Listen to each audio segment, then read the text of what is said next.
कांग्रेस नेता पवन खेड़ा ने अरावली पर्वत श्रृंखला को लेकर जारी विवाद पर गंभीर चिंता जताते हुए केंद्र सरकार और हालिया आदेशों पर कड़ा सवाल उठाया है। उन्होंने कहा कि अगर अरावली से संबंधित नया आदेश लागू होता है तो इसका असर सिर्फ एक इलाके तक सीमित नहीं रहेगा, बल्कि कई राज्यों और आधे हिंदुस्तान के पारिस्थितिक संतुलन पर गहरा संकट खड़ा हो जाएगा।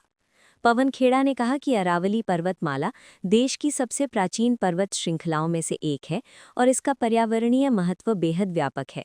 ये पर्वत श्रृंखला दिल्ली, हरियाणा, राजस्थान और आसपास के क्षेत्रों को थार के रेगिस्तान से आने वाली मिट्टी और रेत से बचाने में एक प्राकृतिक ढाल की तरह काम करती है।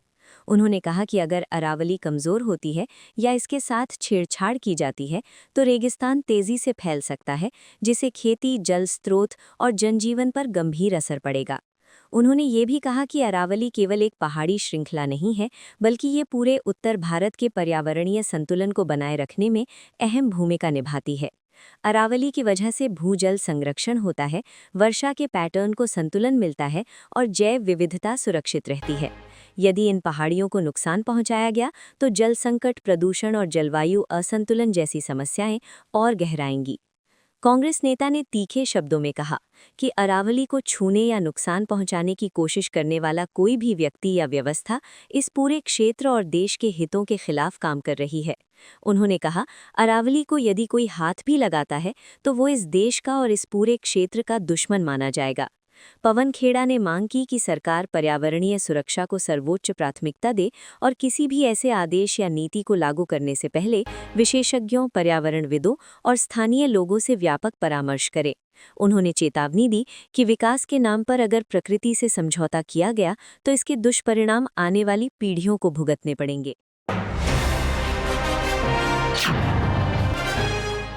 लोकसभा में नेता प्रतिपक्ष राहुल गांधी ने प्रधानमंत्री नरेंद्र मोदी की विचारधारा और भारत के भविष्य को लेकर उनकी परिकल्पना पर खुलकर सवाल उठाए हैं।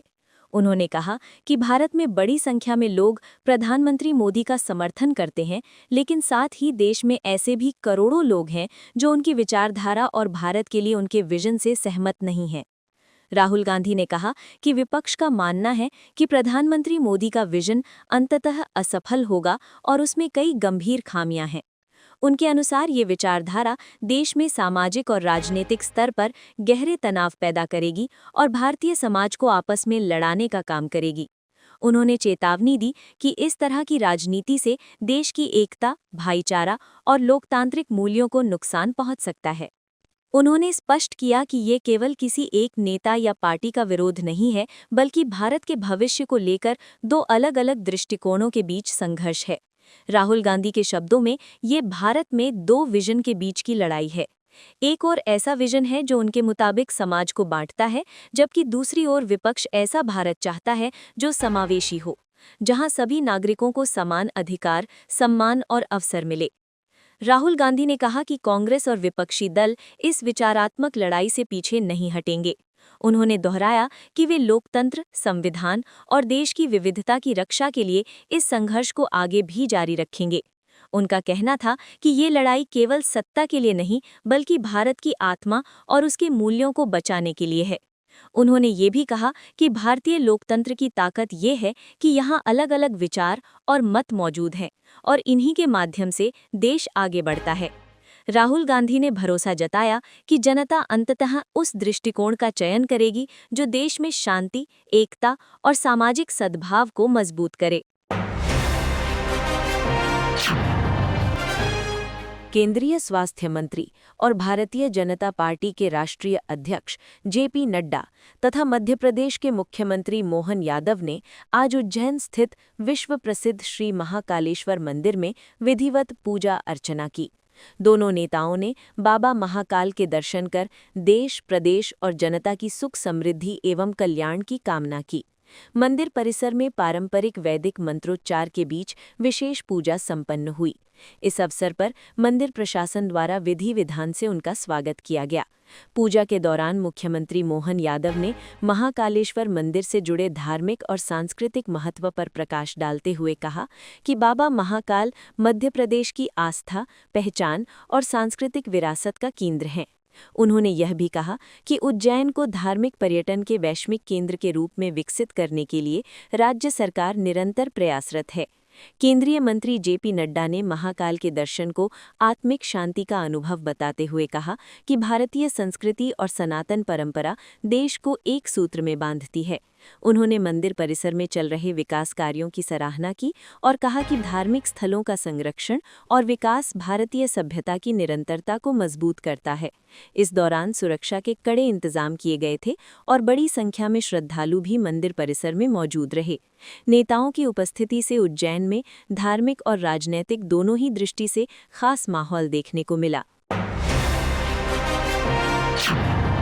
भारत के विदेश मंत्री डॉक्टर एस जयशंकर ने श्रीलंका में भारत द्वारा दी जा रही मानवीय और आर्थिक सहायता को लेकर विस्तृत जानकारी साझा की। उन्होंने कहा कि ऑपरेशन सागर बंधु के तहत भारत ने श्रीलंका को बड़े पैमाने पर राहत पहुंचाई है, जो दोनों देशों के बीच गहरे मित्रतापूर्ण और पड़ोसी संबंधों को दर्शाता है। डॉक्टर जयशंकर ने बताया कि इस अभियान के अंतर्गत लगभग 1100 टन राहत सामग्री श्रीलंका भेजी गई, जिसमें खाद्य सामग्री, आवश्यक वस्तुएं और अन्य आपात जरूरत का सामान शामिल था। इसके साथ ही करीब 14.5 टन दवाइयां और चिकित्सा उपकरण भी उपलब्ध कराए गए, ताकि प्राकृतिक आपदा के बाद स्वास्थ्य सेवाओं को मजबूती मिल सके और आम लोगों को समय पर इलाज मिल सके। उन्होंने कहा कि हालात की गंभीरता को देखते हुए प्रधानमंत्री नरेंद्र मोदी ने निर्देश दिया है कि भारत अब श्रीलंका सरकार के साथ मिलकर पुनर्निर्माण और पुनर्वास की प्राथमिकताओं पर काम करे। इसी दिशा में भारत ने 450 मिलियन अमेरिकी डॉलर की सहायता पैकेज का प्रस्ताव रखा है।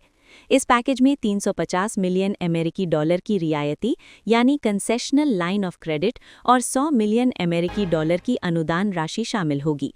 जयशंकर ने स्पष्ट किया कि ये पूरा पैकेज श्रीलंका सरकार के साथ करीबी परामर्श में अंतिम रूप दिया जा रहा है, ताकि सहायता वहां की वास्तविक जरूरतों के अनुरूप हो।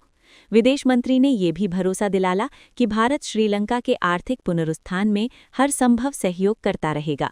उन्होंने कहा कि भारत से पर्यटन को प्रोत्साहित करने के प्रयास जारी रहेंगे, जिससे श्रीलंका की अर्थव्यवस्था को सीधा लाभ मिल सकता है। साथ ही उन्होंने भारत से प्रत्यक्ष विदेशी निवेश बढ़ने की संभावनाओं की ओर भी इशारा किया और कहा कि इससे इस कठिन समय में श्रीलंका की अर्थव्यवस्था को मजबूती मिल सकती है। डॉक्टर जयशंकर ने स्वीकार किया कि श्रीलंका इस समय एक चुनौतीपूर्ण दौर से गुजर रहा है। उन्होंने कहा कि देश अभी 2022 के आर्थिक संकट से उभर ही रहा था कि हालिया प्राकृतिक आपदा ने नई मुश्किलें खड़ी कर दीं। ऐसे समय में भारत का ये सहयोग केवल सहायता तक सीमित नहीं है, बल्कि ये पड़ोसी के रूप में जिम्मेदारी और दीर्घकालिक साझेदारी का प्रतीक है। उन्होंने दोहराया कि भारत श्रीलंका के साथ खड़ा है और भविष्य में भी मानवीय, आर्थिक और विकासात्मक सहयोग के माध्यम से इस मित्र राष्ट्र की मदद करता रहेगा। आपको यह वीडियो पसंद आया हो तो इसे लाइक करें, हमारे चैनल को सब्सक्राइब करें